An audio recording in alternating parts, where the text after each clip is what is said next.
Alright, welcome back everybody to some more DCS type content. In this video I'm going to be talking about the 2025 and beyond video. Of course there are scores of videos already out with breakdowns and analysis and discussions and whatnot. I'm not going to be talking about every single thing in the 2025 video. I'm simply going to be looking at the things that I'm personally interested in and giving my opinions therein, as well as talking a little bit about the WAG's Q&A video. Now, if you want a very good video that goes over every single thing that was featured in the video in a nice, concise manner, then I implore you to go watch Command T's video on the 2025 and beyond video. So go ahead and go watch that, because I think he's probably the best, or at least one of the best DCS content creators, in my opinion, currently making videos. I love his stuff, and I think he does a really good job with the video. Now, that being said, I'm going to talk about my opinions and whatnot, and first let's talk about the WAG's Q&A that just came out. I was going to upload this video sooner, but the WAG's Q&A video dropped, and I was like, let me watch it and then possibly reformulate my ideas. So, number one on the docket, I only have two questions that I really highlighted. There were a lot of questions in there, especially towards the end, that I don't really care about things like the world map and whatnot. So the two questions I have is, question number 4 in the video was one about module selection process, because people are wondering, like, you know, why they picked this aircraft and that aircraft, and that's a very big point of contention, given what I'm going to talk about later and what was showcased in the video towards the end. Was, you know, the main reason they pick modules is obviously because of money. They need to make money. It's a company. They're not going to make, you know, things that no one cares about, or very few people care about, right? So obviously they need to get stuff that a vast majority of people know what it is and want to fly it. So that's pretty obvious. You can't really bash them on wanting to make money. It's the whole point of having a company. So that being said, question number 7 was one where somebody asked, WAGs thinks Eagle Dynamics does well and what they think they can improve on, and the thing he said that they could improve on was transparency. And with the Q&A video and whatnot, I think that they possibly will be moving towards it, more transparency, because that's a big issue with Eagle Dynamics, is that they're very, very secretive, almost like annoyingly secretive about what they're doing and what's coming up and stuff like that, and they're very in the dark about things. They'll have these big posts and stuff, and it's like, yes, we have information, but then it's like no information, and they're not telling you about the development and stuff. So having more transparency, moving towards it, is a good thing, and I really hope they actually are moving towards a more transparent business model for the vast majority of the community to be satiated. Now, on to the actual points in the video, the things that I found interesting. I have minor points and major points. I'm going to start with my minor points, which is, number 1 is the Vulkan API perhaps being added to the game. There was a lot of showcases of ground forces, and specifically the lighting effects. There were lots of low lights scenes showcased, lots of fog, lots of lighting. You know, you got missiles flying in the air, lighting up the area around them, explosions happening, lighting up things. You got night vision, thermal, etc. There's a lot of cool things happening with the visual aspect of it. People were suspecting that it was Vulkan API, but we haven't really heard anything about the implementation of Vulkan API in probably like 3 years now, 4 years maybe. I think the last time I heard about it was sometime in 2021, 2022. So seeing it more now perhaps will make a lot of people happy. The game looking prettier is obviously not a bad thing. It's not something I really care to focus on though, because I think the game looks good enough as is, but obviously making the game better is nice. I don't think it should be a priority. Now, the next thing up is the dynamic campaign. Now, personally to me, this is not a super important thing, because I don't play single player, and it's been a long time since I've done any PvE milsim stuff, so it's just not something I really care too much about. However, I do see its value for multiplayer stuff. I mean, obviously people I know a majority of people in the community are single player only kind of people, but the value that this has in the multiplayer realm is going to be pretty sweet, because it is very difficult. I know from being close with a lot of the mission makers for certain servers and stuff like that, it is a pain to meticulously build maps and scenarios and stuff for people. So being able to just quickly build a living, breathing campaign for your multiplayer base to fly in is a very, very sweet thing to finally have in the game. I'm not going to say that it's like taken forever, but it is nice to have. I personally don't care too much about it because the single player aspect of this game is not where it shines, I think, and the AI in DCS is still so poor that it's immersion breaking, at least for me. So I don't think the benefits of the dynamic campaign stem from that. I think it stems from how we can integrate it into the multiplayer side of DCS, and I think it'll get more people to do multiplayer stuff because now you can actually fly with other people in a living, breathing campaign, and it's not just the same thing over and over again like on Contentions and Enigma's Cold War, now Heat Blur's Cold War, etc. Like, you know, you actually have different the maps are all the same, but the missions themselves are very fluid and they flow and they're different, right? So that'll be really neat to experience. Next thing is the F-100 Super Sabre. The F-100 Super Sabre is a pretty sweet aircraft. I really like. I'm certainly probably going to get it because it is a sweet aircraft and has a nice little place in my heart from when it first dropped in 2018 in War Thunder. I remember spending the entirety of the release day for that update grinding it out in my F-86 F2 Sabre, and it was a pretty sweet aircraft to have at the time. So it has a nice little place in my heart. I really like it. I love the look of it. It'll be a nice addition to the game, especially because as far as Cold War stuff is concerned, there really isn't anything you can fly that is a legitimate full fidelity module there, right? We go from F-86 Sabre to F5 and then F4, so there's like no in-betweens here. It's just like, it's just kind of wishy-washy. There's nothing there. The red side has a lot more stuff with the MiG-15, MiG-17's coming out, the MiG-19's already in the game, MiG-21, you know, unfortunate that the MiG-23 is a dead project, but, you know, neither here nor there.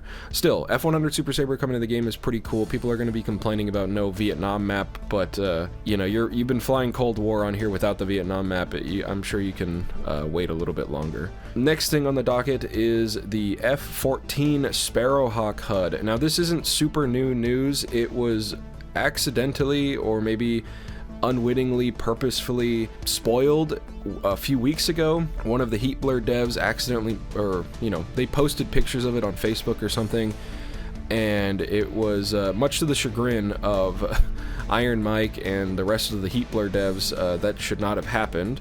But Sparrowhawk HUD is really sweet because Heat Blur in the past had said they were not going to do the Sparrowhawk HUD because of the lack of documentation and the fact that not very many F-14s actually had it anyways.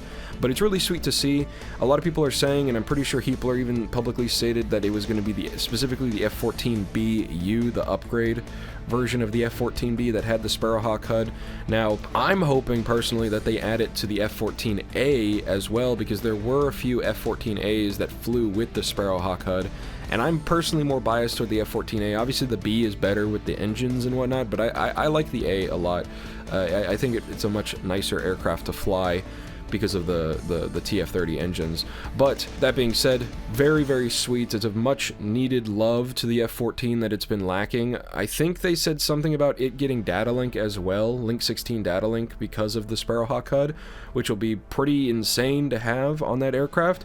You're still not getting APG-71, sorry guys, but you will be getting at least the Sparrowhawk and probably Link 16 integration, and that'll be pretty sweet.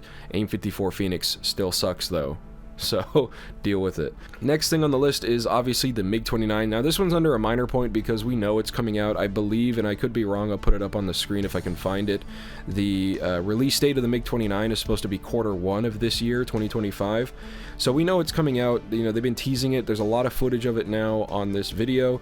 I'm very excited for it, I think it's very cool. You know, full fidelity Red 4 aircraft, especially more modern ones, is sorely, sorely needed. Unfortunately, we're not getting like a MiG-29 9-13, you know, a MiG-29S, a MiG-29 SM or anything, you know, upgraded versions of it, SMTs, whatever. We're getting, you know, MiG-29A 9-12, and it's not even the Russian version of it, it is the Pact Allies. I think specifically it's a Polish version of it.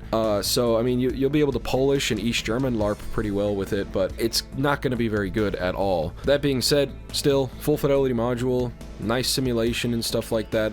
Flight model is probably going to be improved just a little bit, and I believe I saw somewhere that they're going to be doing an R-27 overhaul with it, and that'll be pretty sweet, so hopefully that does happen. Either way, I'm very excited for it because the MiG-29 is a very sweet aircraft. I like it a lot in DCS, and I will most certainly pick it up because Full-Fidelity MiG-29.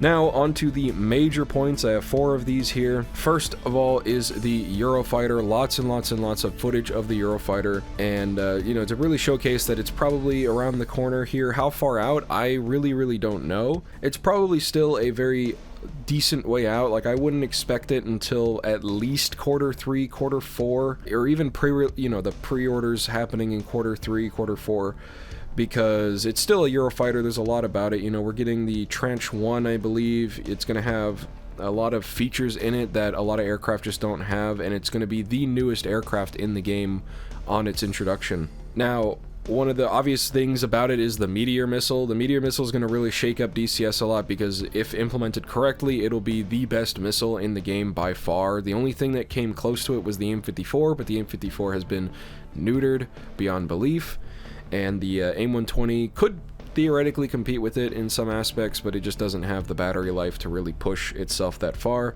My opinion of the Eurofighter is that if you take away the Meteor, there really isn't anything about it that is going to be better than, say, an F-15 outside of the dogfighting capability. Like, it is, I mean, it's a Delta Canard aircraft with a very high thrust-to-weight ratio, so it's going to be a beast in dogfighting. It'll probably, most certainly, be the best dogfighter in DCS upon introduction, but as far as the modern BVR stuff, it's not really going to matter all that much as long as the Meteor is not in that equation. You know, people are like, oh, it super cruises Mach 1.5, and it's like, yeah, it can do that when it has no external tanks and whatnot, and that kind of stuff just isn't super practical when you're talking about how BVR is fought in DCS. You know, so it's not going to be much better, in my opinion, than say an F-15 or even an F-16, but the radar is going to be better, so that'll be it. So that's why I say F-15. Still, pretty excited about it. I know a lot of people on my team, on my Alamo Aggressors team, are European, and they're pretty excited for it, and it is German, and I have quite a few German people on my team, so that is pretty neat. I'll probably be picking it up, at least until the next aircraft that we're going to talk about in a minute comes out. But first, you know, Eurofighter, it's going to be a German one, and guess what we're getting? A German Cold War map. German Cold War map is very sweet, lots of pictures. I remember seeing the video and I was like, what is this place? It looks really familiar. I just couldn't recognize it because I'm not from Germany. I've never been to Germany, and I don't look at photos of Berlin all day long, so didn't really know what it was until I watched Command T's video on it, and the WAG's video confirmed it, and it is going to be a Cold War era Germany map, so we can expect somewhere between the 1970s, 1980s time period of Germany, which is super sweet because finally we have a continental European map in a very significant area, right? We have Caucasus, which is in that area for the Georgian War, but it doesn't stretch into Ukraine, so people can't LARP as if it's the current Ukrainian conflict. We have a ton of desert maps. Some of them, just got added and they're not finished at all. We have the Kola Peninsula map, and that's like, that has historical significance if you want to be a MiG-31 LARPer, but we don't have a MiG-31, so who really cares? And then we have obviously the Western Europe stuff with the Channel and Normandy maps and whatnot, but that's for World War II people, so those don't have any significance to the majority of players in DCS. So finally we have a Central European map. I don't know how big it's going to be. I assume it's going to be the entirety of East Germany, Western Poland, and then like some Czechoslovakia stuff, so it'll be pretty big, I assume, and it's just going to be really sweet because it's going to be a great place to have some alternate history style fighting and whatnot, and it's just going to be a nice, pretty place to fight. It looks like a really great map. There's a lot of detail everywhere in those towns, and it's one thing I can definitely applaud ED for is improving the quality of the maps over the years. They just look so much better than they used to. So hopefully it doesn't blow up your computer, and hopefully it's not 300 million gigabytes on download. So there's that. Next up is the Full-Fidelity F-15C. They really snuck it in there right towards the end, and this is by far my most anticipated thing in the video by far, because the F-15E, as we all know, is a dead project. The F-15C Full-Fidelity module coming out is pretty much the nail in the coffin, proving that Razbam is never coming back, because Eagle Dynamics stated that they would not make a Full-Fidelity F-15C, specifically because it would be a competing product with Razbam Strike Eagle, and the Strike Eagle offers everything and more that a regular Eagle would provide besides dogfighting performance, so there was no reason to make it. But now Razbam's gone, and Eagle Dynamics is not going to be able to actually work on the Strike Eagle product, at least for now, and so they have to make this F-15C. The other reason to possibly make it is going to be because of Falcon BMS's F-15C. They have an MSIP-2 model for them, and it's pretty sweet. So this is obviously going to be a competing product with them, because, you know, Falcon BMS is a very appealing product for a lot of people, especially because of how cheap it is, you know, $5 off Steam, and you just download the mod, and it has all these things that people are asking for in DCS, but that they just don't have it. And the only thing that DCS really has is the higher selection of modules, and it looks better, really. So this is obviously a way to pull people back to DCS, and it's going to be making up money, because they certainly lost tens of thousands, if not hundreds of thousands of dollars from having to refund all of the Strike Eagles that people wanted their refunds for after the Razbam ED debacle. So that being said, let's talk about what we can expect from the Full-Fidelity F-15.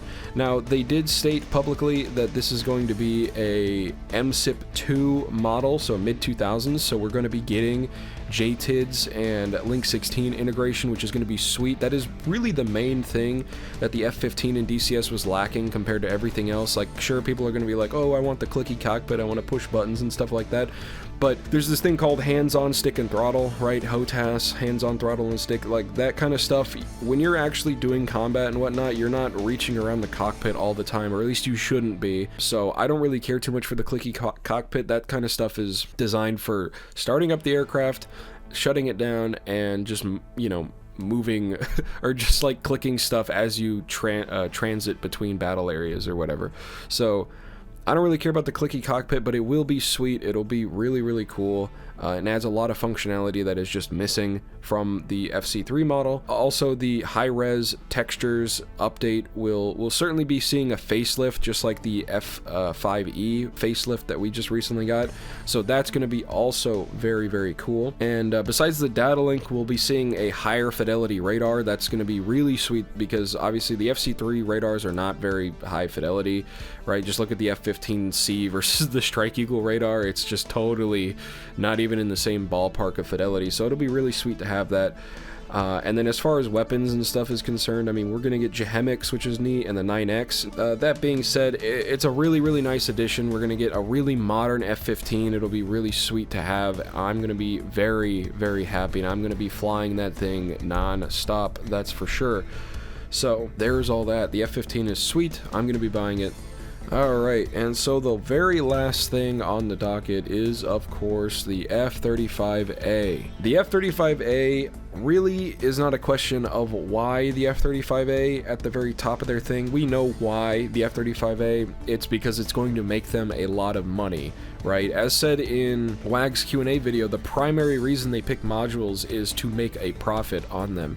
So picking the F-35A is a no-brainer as far as something that will for sure sell. The issue is not why, the issue is how are they going to do it. And they state, like, how are they going to simulate the given lack of reference documents, and they state there's a lot of public information, and sure, we know the kind of systems it has, right? We know it has the 360-degree infrared, the APG-85, right? It's all integrated with Barracuda and stuff, and the missile warning systems and whatnot. So, but we don't know how any of that stuff works. We don't know how the computer processes things. So we don't know how the sensor fusion works, right? Which is like the biggest thing with the F-35 is the level of sensor fusion that it has, right? So much so that pilots and the developers of the F-35 state that it's not a fighter jet, it is a sensor platform, and that's how they typically use it in training. So it's just a really out of the ballpark thing to throw out there that this is going to be a thing in DCS, especially when you look at the timeline that they're giving us, which is that they're going to start development in earnest this year, and they are looking for a release next year, 2026 at some point. Now, even if that is December 31st, 2026, that is an insane turnaround time for this company for something of this level of complexity, something that no other aircraft in DCS even approaches in any minute way. Barring even the systems, you know, you're talking about the stealth aspects of it, and in my opinion, they honestly should have just made an F-117 module. I'm sure there's a lot more documentation on that exists than there is on the F-35 that's usable. That would be a lot easier to simulate, and it'd be really cool, and the model is already in the game, so, you know, it's just a really weird thing to do. And I think the F-117 would sell a lot, even though, you know, a lot of people would be like, oh, why can't I carry more weapons? Because that thing historically only could drop 2 bombs at a time. But you know, going this far ahead is kind of insane. That being said, I think it's still very cool. I think it'll be a neat addition. And one of the things on their FAQ for the F-35 was, would this not unbalance DCS? And frankly, it doesn't matter. I mean, when you're talking about PvP stuff, it already is just a blue-on-blue fest if you're not playing Enigma's Cold War, Eepler's Cold War, or Contention, or Shadow Reapers, or whatever. So it's already a blue-on-blue fest, so it doesn't really matter. This is a very modern aircraft. It's going to just be fighting other modern aircraft like the Eurofighter and the Full-Fidelity F-15 and the F-16-18 and other F-35s, of course, when it enters the game. So it's not really a question of would this unbalance the game. Anyone worried about that, I don't think is really thinking the whole picture through, because this stuff is going to be limited. And when you look at PvP stuff, right, especially competitive, I mean, it's just no one's going to fly it because it's just going to be banned. Because it just offers things that no other aircraft offers. So I'm looking forward to it because I'm just very morbidly curious over what they're going to actually be modeling and how well it's going to be modeled and whatnot. But that being said, I don't think it has a very good look on the company that has prided itself in super accurate simulation and requiring documents for their simulation. So yeah, there's that. But again, it's cool. I like the F-35. I'm not a hater of the F-35 like a lot of people are. So I think it's pretty neat. Now, with all that out of the way, I want to thank you guys so very much for watching. You know, if you liked the video, leave a like. If you're not subscribed, subscribe to the channel. Go check out Command T's video on this so you can look at other details that I would have missed or just simply not covered. And yeah, let me know in the comments if you agree with what I'm saying, if I'm spot on the money, if you're in my boat on the things that you're interested in, or if I'm wrong, I'm dumb, I don't know anything I'm talking about, and everything I think is stupid. Go ahead and let me know in the comments. I do read them all. I do try to interact as much as possible, so thank you very much for watching, and have a nice day.